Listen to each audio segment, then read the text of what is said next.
हरियाणा में किया है, लेकिन मध्य प्रदेश सरकार विचार ही नहीं कर रही है। जबकि आरटीई कहता है आप पात्रता परीक्षा लेके, आप विभागीय परीक्षा करके आप नियमित। नमस्कार, स्वागत है आपका खरी खरी विद मृगेंद्र सिंह में। आज हम जो मुद्दा लेकर आए हैं, ये मुद्दा है अतिथि शिक्षकों से जुड़ा हुआ। अतिथि शिक्षक जो गुरु हमें स्कूल में पढ़ना सिखाते हैं, चलना सिखाते हैं, हमें कलम पकड़कर लिखना सिखाते हैं, आज वही गुरु सड़कों पर बैठे हुए हैं अपने परिवार के साथ, और सरकार है कि सुनने के लिए तैयार नहीं है। और क्या कुछ वहां चल रहा है हम उसको दिखाएंगे। हम सबसे पहले आपको वीडियो दिखाना चाहते हैं जब मैं स्वयं ग्राउंड रिपोर्ट करने पहुंचा अतिथि शिक्षकों के बीच। क्या कुछ कह रहे हैं सुनिए जरा। इस वक्त मैं जहां मौजूद हूं, ये अतिथि शिक्षक संघ के लोग बैठे हुए हैं। ये जो नारे आप देख रहे हैं, ये नारे कहीं और नहीं लग रहे हैं। ना 15 अगस्त है, ना 26 जनवरी है। ये अपनी मांग को लेकर बैठे हुए हैं, और महिलाएं हो या पुरुष हो या बुजुर्ग हो, सभी यहाँ बैठे हुए हैं। आप देख सकते हैं। यहाँ पर मैं बात करने की कोशिश करूंगा। मैडम, आप लोग धरने पर बैठी हैं, क्या मांग है आपकी? एक ही मांग है, नियमितीकरण। बस एक ही मांग है, नियमितीकरण, उसके अलावा कुछ नहीं। एक मांग एक संघ। नियमितीकरण की तो वो कह रहे हैं कि अब नहीं होगा, क्या करेंगे? तो जब स्कूल में शिक्षक नहीं थे तो अब अतिथि शिक्षकों ने काम करा, और रेगुलर टीचर आए तो अतिथि शिक्षकों को भूल रहे हैं, रास्ते पे कर दिया है। जब एक लड़की आती है ससुराल में तो वो घर बना लेती 15 सालों में, और हम बोलते हैं मेहमान है, मेहमान के लिए आए हम। 15 साल हमने सेवा दी, सेवा करने के बाद हमको रेगुलर टीचर आता तो भगा देते। ये नियमितीकरण का हमारी एक मांग है, एक स्थायी पद है, बस नियमितीकरण चाहते हैं। बस जब शिक्षा व्यवस्था खराब थी तब अतिथि शिक्षकों को लगा लिया। अब कहते हैं मेहमान हैं हम। मेहमान तो 1 दिन का होता है, 5 दिन का होता है, 10 दिन का होता है, 15-16 सालों का नहीं होता है। हमें सिर्फ नियमितीकरण चाहिए, चाहे हमारी जान क्यों ना चली जाए। हम कफन बांध के आए हैं, नियमितीकरण लेके जाएंगे। नियमितीकरण लेके जाएंगे, कफन बांध के आए हैं। पीछे कर्मा का गाना भी बजा। हम अपने कैमरामैन सहयोगी से कहेंगे पीछे जरा दिखाएं किस तरीके से हाथों में तिरंगा लेकर खड़े हैं लोग। पीछे जरा हमारे कैमरामैन सहयोगी से कहूंगा दिखाएं कि किस तरीके से कैमरामैन सहयोगी हमारे दिखा रहे हैं कि तिरंगा लिए खड़े हुए हैं और अपनी मांग कर रहे हैं, और कह रहे हैं कि हम आज कफन बांध के आए हैं, नियमितीकरण लेकर जाएंगे। हमारे साथ कुछ और भी हैं, हम अपने दर्शकों को दिखाना चाहेंगे। एक महिला है जो बच्चों को लेकर आई हैं, चिलचिलाती धूप है, गर्मी है, और वो बच्चों को लेकर आई हैं। मैम, आप बच्चों को लेकर आई हैं, क्या ऐसी दिक्कत आ गई कि बच्चों को लेकर धरने पर बैठी हैं? हम लोगों को नियमितीकरण चाहिए, इसलिए हम लोग धरने पर बैठे हैं। और क्या कुछ मांगे हैं आपकी? हम लोगों की मांग यही है, नियमितीकरण। नियमितीकरण की मांग है। सर, हमारी नियमितीकरण की मांग है। हम लड़के बच्चों को छोड़ के आए घर में, 16-16 साल से कर रहे हैं वहाँ पर। अब क्या करें आप बताओ। नहीं तो हमको नियमितीकरण कर दो, नहीं तो फांसी में दे दो, हमको कुछ नहीं चाहिए। बस हम अपने घर वाले से परेशान हैं, मायके वाले से परेशान हैं। हमको कुछ कर दो, फांसी दे दो या फिर नियमितीकरण कर दो, हमको कुछ नहीं चाहिए। आप और क्या कुछ आपकी मांग है? बस हमारी एक ही मांग है, हमें नियमित किया जाए या फिर फांसी पे लटका दिया जाए। बस एक ही मांग है हमारी। वो नियमितीकरण की मांग कर रहे हैं। बहुत सारे लोग हैं भैया, तिरंगा लेके बैठे और लिखे भी हैं कि अतिथि शिक्षक हैं। और कहां से आए हो भैया? करेरा से, शिवपुरी जिला से। क्या मांग है आप लोगों की? हमारी नियमितीकरण की मांग है श्रीमान जी, और बहुत हम परेशान हैं, और सरकार से यही है कि हमारा नियमितीकरण करे। घुट घुट के मरने से अच्छा तो यहीं मर जाए, या तो नियमित कर दिया जाए या यहीं फांसी पे चढ़ा दिया जाए। महापंचायत में आप लोगों से क्या बात हुई थी?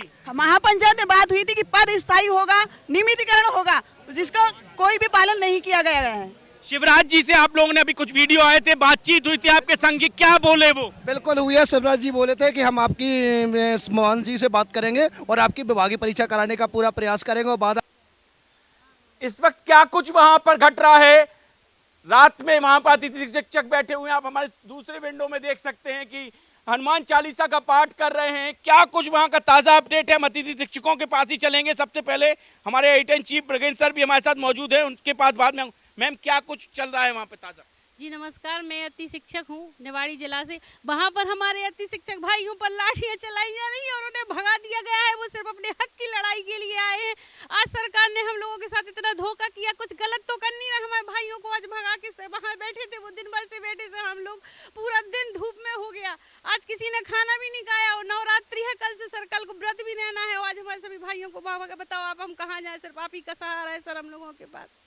वहां इस वक्त की सबसे बड़ी खबर पब्लिक वाणी पर अतिथि शिक्षकों को जिस तरह से मैम बता रही हैं कि लाठी चार्ज करके भगा दिया गया है और सरकार सुन नहीं रही है। और भी अतिथि शिक्षक के हमारे साथ, अतिथि शिक्षक संघ के मीडिया प्रभारी है। सर, क्या कुछ मांगे हैं आप लोगों की? भाई साहब, पहले तो आपको बहुत धन्यवाद, क्योंकि हमारी बात शासन प्रशासन तक आप पहुंचा रहे हैं। अभी मुझे जानकारी हुई कि वहां पर लाठी चार्ज कर दिया गया है। ये कहीं ना कहीं प्रशासन हमारे ऊपर हमला कर रही है। 10 सितंबर को जब हम आए थे भोपाल में और हमारा प्रदेश प्रतिनिधिमंडल मिला था और उन्होंने 8 बिंदु पर सहमति जताई थी, लेकिन उसके आदेश अभी तक जारी नहीं हुए। उसके रूप में आज राष्ट्रपिता महात्मा गांधी के दिन पर हम मध्य प्रदेश के समस्त अतिथि शिक्षक भोपाल पर शांति प्रिय धरना प्रदर्शन के लिए आए थे और अभी सभी लोगों को जब शांतिपूर्वक तरीके से वो धरना पर बैठे थे, रामायण पाठ कर रहे थे, उनको लाठीचार्ज कर दी गई है। हनुमान जी का पाठ कर रहे थे साहब, हनुमान जी का पाठ करना क्या गुनाह है? अगर वो 9 बिंदुओं पर बात कर रहे हैं तो सुबह से धूप हो गई, तपती धूप में अतिथि शिक्षक वहां मौजूद थे। क्या एक डेलीगेशन आके मिल नहीं सकता है? और क्या कुछ है? क्या कुछ और मांगे हैं आपकी?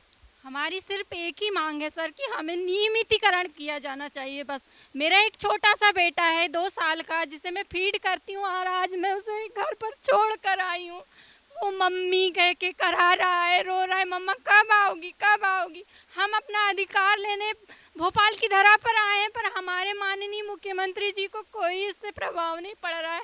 उन्हें हमारी जो भाजपा सरकार है इसमें बहुत सारी विसंगतियां हैं। ये हमारे लिए अतिथि शिक्षकों के लिए कुछ भी नहीं कर रही, कुछ भी नहीं कर रही। और उन्होंने हमारे अतिथि शिक्षक साथियों के ऊपर लाठी चार्ज भी करवा दिया। ये कहाँ का न्याय है माननीय मुख्यमंत्री जी? आप 5 मिनट 10 मिनट हमारे लिए क्या इतना भी नहीं कर सकते? जब आपको वोट चाहिए होता है तो आप घर पर आते हो, सड़कों पर घूमते हो वोट मांगने के लिए। क्या आपके पास इतना वक्त नहीं 10 मिनट हमारे अतिथि शिक्षक साथियों के साथ मिलने के लिए और हमारी मांगों को पूरा करने के लिए, किसी एक बिंदु पर चर्चा करने के लिए? क्या आपके पास इतना टाइम नहीं है? बस वोट मांगने चले आते हो होगा। और लॉलीपॉप डिस्पोजल की भांति जैसे हम चाय पीते हैं और फेंक देते हैं, आप यूज करके हमें फेंक रहे हैं। और क्या कर रहे हैं आप? मैं बस इतना ही कहना चाहूँगी। एक माँ है, एक बहन है, आपने राखी बंधवाई है साहब। उस माँ का दर्द सुन लीजिए। 2 साल का बच्चा है जो मामा कह के पुकार रहा है। हम अपने एडिटर इन चीफ के पास चलेंगे। सर, एक माँ का दर्द है, एक बहन का दर्द है, एक बेटे का दर्द है जो अपने बूढ़े बुजुर्ग माँ बाप को घर छोड़कर आया है। अतिथि हैं, कहा जाता है अतिथि हैं अतिथि रहिए। क्या चल रहा है इस वक्त? देखिए, सरकार को जो फैसला लेना था सरकार ले चुकी है।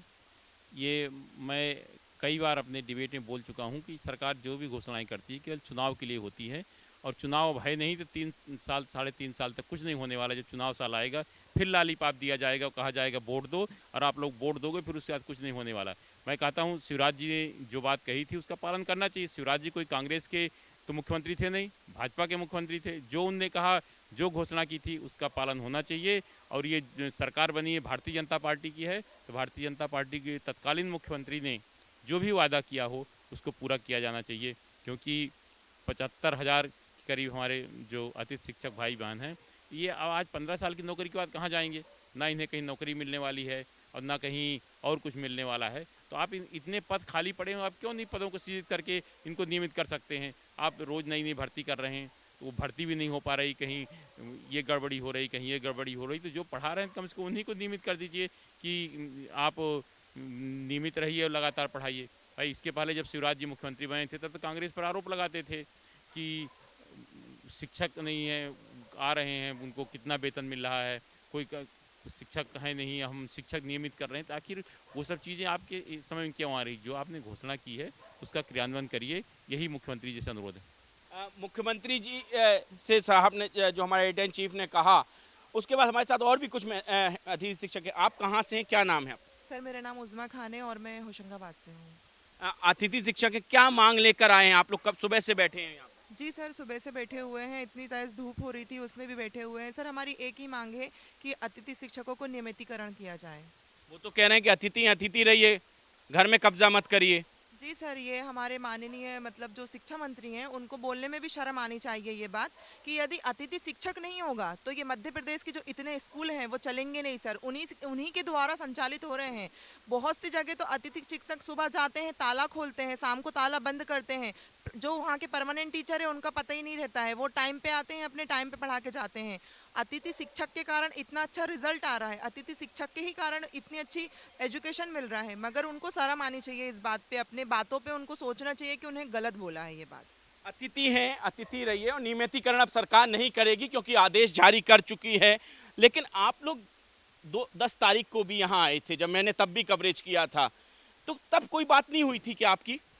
शिक्षा मंत्री जी ने बुलाया था और उन्होंने जो हमारी घोषणा की मांगे थी उन मांगों को हटाकर उन्होंने सिर्फ जो तात्कालिक मांगे थी उसके लिए कहा था कि हम अभी आपकी तात्कालिक मांगे पूरी करेंगे। तो भाई हम लोगों ने कहा चलो हमारी जो तात्कालिक मांगे हैं वो तो पूरी कर दो, लेकिन आज तक वो बातें भी मांगे पूरी भी नहीं हुई और ऊपर से शिक्षा मंत्री ने कह दिया कि आप कब्जा करोगे। तो माननीय जी हम ये पूछना चाहते हैं आपसे कि अति शिक्षक कब्जा नहीं कर, हमें आप ये बताएं 15 साल कोई कब्जा करता है? आपके स्कूल में टीचर नहीं है तो क्या 15 साल के लिए टेम्परेरी व्यवस्था होती है? अरे 1 दिन के लिए, 2 दिन के लिए, 10 दिन के लिए होती है, 15 साल के लिए नहीं होती है। अब हम लोग किसी काम के नहीं रहे सर, ना हमें कोई नौकरी दे रहा, ना हम लोग मजदूरी भी नहीं कर पा रहे, सिर्फ आत्महत्या करना हम लोगों के बस में रह गया है। आज हम लोग अपना ईमानदारी से बिल्कुल अहिंसापूर्ण ढंग से अपनी बात सरकार तक पहुँचाना चाहते थे, लेकिन हम सरकार को शायद वो बात भी मंजूर नहीं है। और मुझे एक बात ये भी लगती है कि शिक्षा व्यवस्था ख़त्म करना चाहते हैं वो। आप ये देखें अभी अतिशेष चल रहा है, सितंबर अक्टूबर महीना लग गया, स्कूलों में टीचर नहीं है, प्रमोशन चल रहा है, ट्रांसफर चल रहा है, अतिशेष चल रहा है, बच्चों की पढ़ाई होगी क्या? इसमें बच्चों की पढ़ाई पे बहुत असर पड़ रहा है। इसलिए हमारी यही भी मांग है कि हमारा सिर्फ नियमितीकरण किया जाए, क्योंकि हम कुछ गलत नहीं मांग रहे, हमारा हक है। 15 वर्ष की तपस्या का फल है जो हमने 15 वर्ष हम लोगों ने मध्य प्रदेश के विद्यालयों को दिए हैं। सर एक सवाल जरूर है मेरा आपसे भी, क्योंकि इन्होंने भी बोला कि 15 साल कोई अतिथि रह सकता है क्या? जब अगर किसी घर पे भी अपन किराए से रहते हैं, अगर एग्रीमेंट नहीं होता है तो 15 साल वालों को अतिथि कह रहे हैं। कब क्या वैकेंसी 15 साल में कभी नहीं आई? नहीं, देखिए वैकेंसी है, इन लोगों की नियुक्तियां जो हुई हैं ना अतिथि के रूप में है, तो यही तो इन लोगों की मांग थी कि चुनाव से पहले शिवराज जी ने पंचायत बुलाई थी, तो इन लोगों की यही तो मांग थी। और शिवराज जी ने बात कही थी कि आपके मांगों पर विचार किया जाए, कार्रवाई करेंगे। लेकिन ये कहिए कि सरकार तो बन गई भारतीय जनता पार्टी के, लेकिन शिवराज जी मुख्यमंत्री नहीं बन पाए, डॉक्टर मोहन यादव जी मुख्यमंत्री बने। तो ठीक है, मुख्यमंत्री तो कोई बने, ये तो राजनीति में चलता रहता है। भाई शिवराज जी केंद्र में गए थे, हाँ मंत्री कोई किसी के पट्टा नहीं होता कि लगातार आप कितने दिन मुख्यमंत्री रहोगे। लेकिन भारतीय जनता पार्टी के मुख्यमंत्री ने जो बात कही थी, कम से कम वर्तमान मुख्यमंत्री को उस बात को पूरा करना चाहिए। 2 सितंबर 2023 में एक महापंचायत बुलाई गई थी। अपने दर्शकों को बता दें, जो पब्लिक वाणी के लाखों व्यूअर्स हैं, उन्हें बता दें कि एक महापंचायत तत्कालीन मुख्यमंत्री शिवराज सिंह चौहान द्वारा बुलाई गई थी। और क्या कुछ उस महापंचायत में हुआ था वो भी हम सवाल कर लेते हैं। सर आप लोग महापंचायत में गए थे, शिवराज जी ने तत्कालीन मुख्यमंत्री थे उस वक्त, क्या कुछ महापंचायत में बातें हुई थी, क्या वादे हुए थे? जी सर, पहली चीज़ तो ये है कि महापंचायत माननीय शिवराज सिंह जी चौहान द्वारा बुलाई गई थी। हमने उनको नहीं बोला था कि हमारी महापंचायत बुलाए, लेकिन उन्होंने जो वादा किया था हमें हमारे भविष्य को लेकर कि आपको जो अभी वर्तमान में जो पेमेंट मिल रही है 7,000 की जगह 14,000, 5,000 की जगह 10,000 और वर्ग 1 में 9,000 की जगह 18,000 और आपकी विभागीय परीक्षा ली जाएगी। और जो लंबे समय से जो अतिथि शिक्षक कर रहे हैं, जिन्होंने सेवा दी है, उनको हम गुरुजी की तर्ज पर विभागीय परीक्षा लेकर भी आपको नियमित की दशा में काम किया जाएगा। ये सारी बातें हुई थी महापंचायत में। कुछ टीचर और हैं, क्योंकि समय की सीमा है। मैम आप जिस स्कूल में पढ़ाती है उस स्कूल की पहले स्थिति क्या है वो जरा हमारे दर्शकों को बता दीजिए। मेरा नाम वंदना बघेल है सर, और मैं सिवनी जिले से हूँ और सिवनी जिले के बरघाट क्षेत्र में कार्यरत थी, वहाँ के काचना हाई स्कूल में। वहाँ की स्थिति इतनी गड़बड़ है, वहाँ पर बिल्डिंग व्यवस्था नहीं है, अच्छे टीचर नहीं है। वहाँ संस्कृत से जो पदोन्नति में टीचर आया है वो एक प्रकार से विकलांग टीचर है, पैरालाइज टीचर है। जो मुझे एक ऑफ़र मिला वहाँ से, जब मैं संस्कृत से मुझे वहाँ से निकाल दिया गया, तो उस टीचर ने बोला कि मैं अपनी पेमेंट से 5,000 रुपये दूंगा, मैंने कि तुम मेरे इस पूरे कोर्स को करवाना। तो क्या में जो गवर्नमेंट टीचर है, अगर वो योग्य है तो वो एक गेस्ट टीचर को 5,000 रुपये महीना देकर बुलाने के लिए सोच रहा है, तो क्या गेस्ट टीचर 15 सालों से कार्य कर रहा है तो क्या वो योग्य टीचर नहीं है? क्या उसके पास कोई योग्यता नहीं है? अगर उसके पास योग्यता है, जब तो एक गवर्नमेंट टीचर गेस्ट को बुला करके पढ़ाने के लिए बोल रहा है। बिल्डिंग की क्या स्थिति है वहाँ? बिल्डिंग की इतनी बुरी स्थिति है सर, वहाँ पर पानी गिरता है, वहाँ पर खटमल है ना, जू जो होती हैं वो रेंगती हैं, और काले वाले कीड़े और बहुत सारी समस्याएं हैं साहब।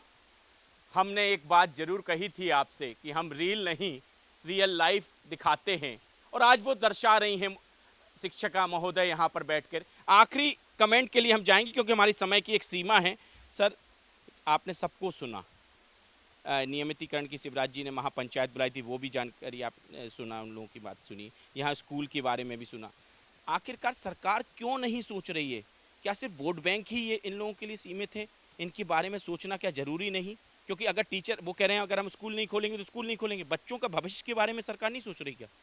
देखिए, ये राजनेता जो भी काम करते हैं, बात भले चाहे जो भी कहें बड़ी बड़ी करे, लेकिन वो राजनीति केवल वोट के लिए करते हैं कि उन्हें सत्ता चाहिए, उसके लिए वायदे चाहे जितने करा लो, अब जितने पूरे होते हैं नहीं कर सकते। यही अगर आप विकास की बात करें या और वायदे की बात करें, जितने चुनाव हुए अगर घोषणा पत्र हर पार्टियों का निकाल कर देख लीजिए, तो अब तक मध्य प्रदेश सोने की चिड़िया बन गया होता है। लेकिन मध्य प्रदेश की क्या हालत है, चाहे शिक्षा की बात करें, स्वास्थ्य की बात करें, सड़कों की बात करें, पेयजल की स्थिति की बात करें या कुपोषण की बात करें, तो क्या स्थिति ये सब के सामने है।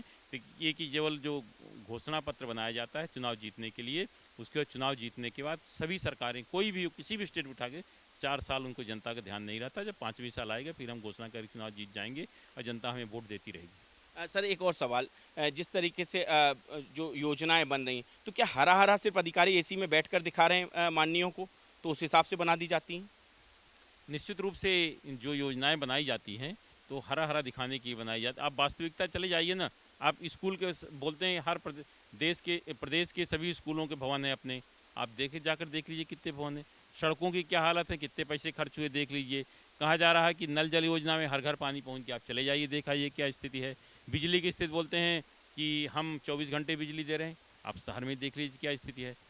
पेयजल की स्थिति देख लीजिए, सिंचाई की स्थिति देख लीजिए, जिन योजनाओं को 5 साल में पूरा होना था 20-20 साल पूरा। अब भोपाल में देख लीजिए सड़कें बन रही या ये ब्रिज या मेट्रो बनना कितने दिन कब बनना था। मध्य प्रदेश के साथ जहां मेट्रो की शुरुआत हुई थी वहाँ मेट्रो चलने लगी। अब आज यहाँ स्थिति है मध्य प्रदेश की कि मेट्रो की लाइन कब कंप्लीट हो गई यही नहीं कहा जा सकता। तो ये जो स्थितियाँ हैं ये निश्चित रूप से चिंतनीय है, और सरकार जनप्रिय सरकार के यही काम होता है कि जो जनता से वायदा किया उसको पूरा करें। सर, एक आखिरी सवाल और आपसे, क्योंकि अगर मुझे याद आया अभी बैठे बैठे हमारे सहयोगी ने बताया कि सिंधिया जी ने कमलनाथ जी की सरकार के वक्त कहा था कि अतिथियों के लिए हम सड़क पर उतर जाएंगे, सरकार गिर गई। इधर शिवराज जी वादे करते हैं, कुछ नहीं हो रहा है। सिंधिया जी ये लोग शिवराज जी से मिले, उन्होंने बोला मैं बात करूंगा। तो आखिरकार ये नेता जो वादे कर रहे हैं, बड़े बड़े दिग्गज नेताओं ने वादे किए, तो कुछ लगेगा इनसे, कुछ होगा? देखिए, मैं फिर वही बात बोल रहा हूँ कि सरकार वायदे जो करती है तो अंतिम साल चुनाव साल हो उसके लिए, तो आप देखिए जो कुछ होगा चुनावी साल में सरकार पूरा करेगी और फिर कुछ ऐसे घोषणाएं करेगी ताकि हम सत्ता में आ जाएं और फिर 4 साल सब भूल जाते हैं। क्योंकि सरकार की आर्थिक स्थिति सबको मालूम है, लेकिन घोषणाओं से पीछे नहीं हटते चुनाव के समय। ये जितनी घोषणाएं हैं, घोषणाएं ही हैं। चुनाव में इनका को अमली जामा पहनाया जाएगा। जुमलों के तौर पर अभी सरकार ने जरूर कह दिए थे महापंचायत बुलाकर। अब देखना ये होगा कि अतिथि शिक्षक कब तक अपने लिए नियमितीकरण के लिए अड़े रहते हैं और सरकार कब मानती है। क्योंकि मंत्री जी जिस तरीके से कह चुके हैं कि अतिथि हैं, अतिथि रहिए, घर में कब्जा मत करिए। साथ ही साथ स्कूल की दशा भी आपको बता दिए।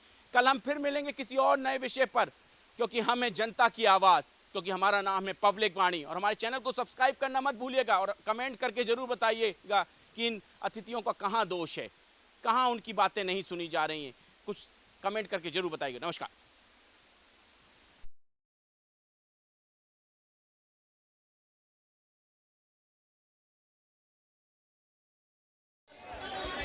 इस वक्त मैं जहां मौजूद हूं, ये अतिथि शिक्षक संघ के लोग बैठे हुए हैं।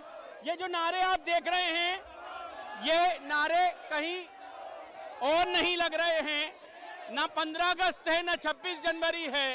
ये अपनी मांग को लेकर बैठे हुए हैं। और महिलाएं हो या पुरुष हो या बुजुर्ग हो, सभी सभी सभी यहाँ बैठे हुए हैं, आप देख सकते हैं। यहाँ पर मैं बात करने की कोशिश करूंगा। मैडम, आप लोग धरने पर बैठी हैं, क्या मांग है आपकी? एक ही मांग है, नियमितीकरण, बस एक ही मांग है, नियमितीकरण, उसके अलावा कुछ नहीं। एक मांग एक संघ। नियमितीकरण की तो वो कह रहे हैं कि अब नहीं होगा, क्या करेंगे? तो जब स्कूल में शिक्षक नहीं थे तो अब अतिथि शिक्षकों ने काम करा, और रेगुलर टीचर आए तो अतिथि शिक्षकों को भूल रहे हैं, रास्ते पे कर दिया है। जब एक लड़की आती है ससुराल में तो वो घर बना लेती 15 सालों में, और हम बोलते हैं मेहमान है, मेहमान के लिए आए हम। 15 साल हमने सेवा दी, सेवा करने के बाद हमको रेगुलर टीचर आता तो भगा देते। ये नियमितीकरण का हमारी एक मांग है, एक स्थायी पद है, बस नियमितीकरण चाहते हैं बस।